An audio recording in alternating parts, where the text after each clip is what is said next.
Hai, welcome back. Gadis Bola akan menyajikan informasi seputar Timnas Indonesia.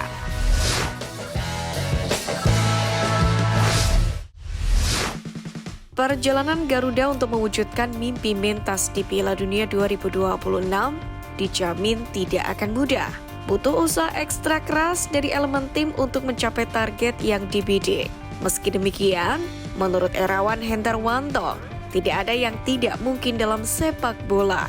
Karena menurutnya segala hal bisa terjadi karena bola itu bundar.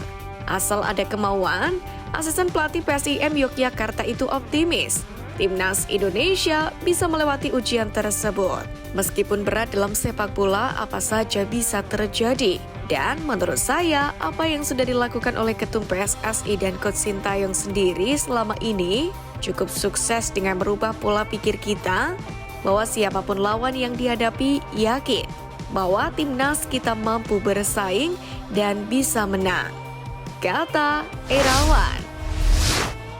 Pelatih Timnas Indonesia Sintayong angkat bicara kepada media Korea Selatan soal persiapan menghadapi ronde ketiga kualifikasi Piala Dunia 2026 zona Asia. Di babak ini, Timnas Indonesia memang bakal satu grup dengan Jepang, Australia, Arab Saudi, Bahrain, dan Cina. Di lain sisi, Sintayong pun juga diketahui tengah menyiapkan generasi baru sepak bola Indonesia yang lebih maju di masa depan. Media Korea Selatan Sport Chosun menyebutnya sebagai Sintayong generasi 2.0. Sintayong pun secara terbuka meminta warga Korea Selatan, yakni untuk mendukung perjuangannya, membantu perkembangan timnas Indonesia di ronde ketiga. Pasalnya ia telah bekerja sangat baik selama di Indonesia. Pencapaian Sintayong di Indonesia sendiri jadi cara untuk mengangkat martabat nasional Korea Selatan. Bintang Timnas Indonesia Nathan Chuaon mengungkapkan satu momen yang takkan ia lupakan selama berseragam Heerenveen di paruh kedua musim 2023-2024 kemarin. Momen itu adalah saat ia melakoni debut dalam laga Eredivisie Belanda melawan Ajax Amsterdam, tepatnya pada 12 Februari 2024 kemarin. Saat itu Nathan baru tiba di Heerenveen dengan status pinjaman dari Swansea City. Dalam laga itu dia masuk sebagai pemain cadangan, sedangkan Thomaye main sejak menit pertama. Baik Nathan maupun Haye saat itu masih berstatus warga negara Belanda, belum resmi dinaturalisasi jadi WNI. Nathan Joel sendiri mengaku bahwa duel melawan Ajax Amsterdam jadi momen terbaik yang pernah dijalaninya selama berseragam Heerenveen, sebab mereka sukses mengalahkan Ajax. Dalam kesempatan ini, Nathan menceritakan bagaimana timnya memperoleh kemenangan.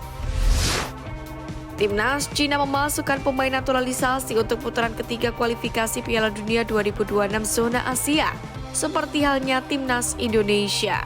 Mereka termasuk Alexandre de Oliveira Cardoso dari AEK, Fernando Henrique de Conceição dari Fernando, dan Alan Douglas Borges de Carvalho dari Eileen. Pelatih Cina Branko Ivankovic sendiri menyatakan kepuasannya terhadap perubahan pemain yang dilakukannya. Hal ini menggambarkan mereka sebagai pemain yang membawa aksi, motivasi, dan semangat bertarung hingga akhir pertandingan, seperti yang dikutip dari CGMP. Cina sendiri berada dalam grup C kualifikasi Piala Dunia 2026 bersama dengan Jepang, Australia, Arab Saudi, Bahrain, dan Indonesia. Sementara itu, skuad Garuda, sama halnya seperti Cina, memiliki banyak pemain naturalisasi di grup C putaran ketiga kualifikasi Piala Dunia 2026 ini. Tentu melihat persaingan yang ada, skuad Garuda wajib waspada. Bek Timnas Indonesia Justin Hubner memiliki catatan yang amat miris bersama Cerezo Osaka sejak dirinya diganjar kartu merah di ajang J-League Cup kontra LC Ryukyu. Hal ini terjadi di babak ketiga J-League Cup 2024 menghadapi LC Ryukyu pada Mei 2024 kemarin. Saat itu bek pinjaman dari Wolverhampton Wanderers tersebut diganjar kartu merah langsung pada menit ke-17 setelah dianggap menggagalkan usaha pemain lawan mencetak gol.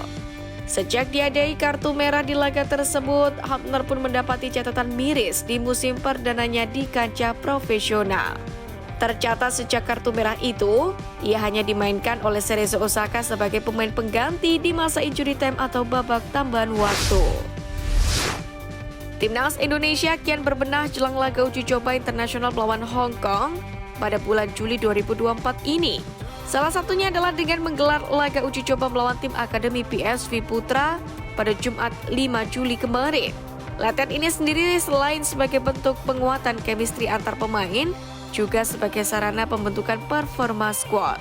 Dalam sesi latihan kali ini, Timnas Putri Indonesia telah diperkuat oleh 3 pemain keturunan, yang mana diproyeksikan akan membela skuad Garuda Pertiwi di masa mendatang. Melansir dari laman resmi PSSI, ketiga pemain tersebut adalah Noah Leitomo, Estella Loupati, dan Sydney Hopper. Nama Sydney Hopper sendiri merupakan pemain ketiga yang bergabung dengan Timnas Putri Indonesia jelang laga uji coba antara Hong Kong pada pertengahan bulan Juli ini. Lalu ada pula nama Amira Marlendal yang juga diprediksi akan membela Timnas Indonesia di masa depan. Pemain keturunan Indonesia Kaya Simons resmi bergabung ke klub kasta kedua Belanda The Graafschap, yakni pada musim panas 2024 ini. Dalam unggahan terbarunya, pemain berusia 19 tahun tersebut tampak tengah berfoto dengan memamerkan jersey klub barunya tersebut. Kepindahan ini otomatis mengakhiri 10 tahun perjalanan Kaya Simons yang telah bermain bagi Vitesse Arnhem sejak tahun 2014. Di sisi lain, kepindahan ini juga membuat Kaya Simons mengikuti jejak pemain keturunan lainnya, yakni Tim Geybens, yang berpindah tim dari klub kasta teratas ke klub kasta kedua pada musim panas 2024 ini. Nama Kaya Simons sendiri sempat menjadi perbincangan pecinta sepak bola tanah air beberapa waktu yang lalu, saat dirinya bersua dengan pelatih Timnas Indonesia U20, Indra Syafri. Saat itu Kaya Simons digadang-gadang akan menjadi salah satu pemain yang masuk skuad Timnas Indonesia U20, yakni untuk berlaga di Toulon Cup atau turnamen Maurice Revello.